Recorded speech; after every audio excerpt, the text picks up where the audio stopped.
So, have you discussed how much this is going to cost each month?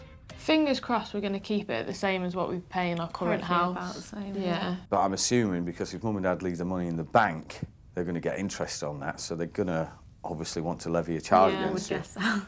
I don't know, it's all very early at the moment, so it's something I need to discuss with So you haven't talked to Mum and Dad about the prospect of how much this is going to cost you? No, yeah, I think we needed to find one and work out a price first, really. Right, OK. That's going to be a worthwhile conversation. Yeah.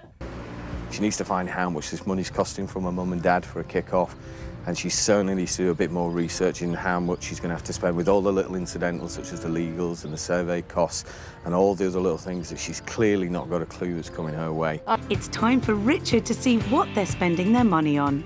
So, starting at the bottom, I think.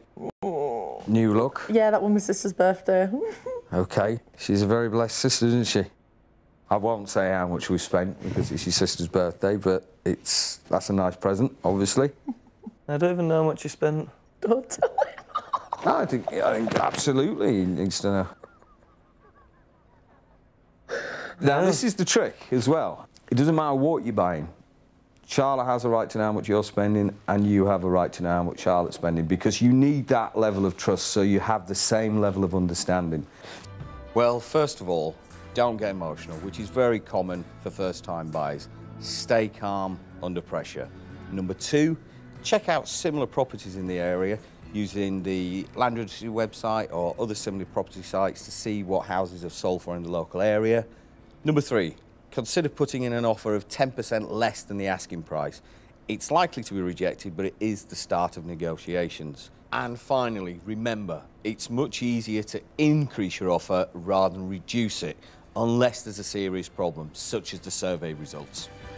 Right, guys, so the Help to Buy scheme works like this. Let's imagine that this 100 quid we've got here represents £100,000, which is about what we were looking for a mortgage. So first of all, the government would give us 20%. Now, interestingly, this 20% would be interest-free for the first 5 years, which is incredibly cheap. The second thing that we're going to need to find, of course, is our deposit. Now, unlike the more traditional mortgage route, we only need to find, in this case, 5%. So that cuts in half what we originally would need. 10 grand now becomes 5 grand. In a nutshell, there are 4 different ways you can get a loan from the government.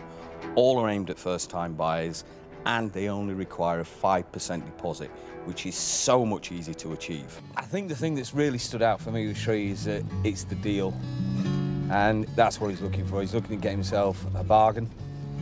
I don't think he's going to buy unless he feels he's got extremely good value for money.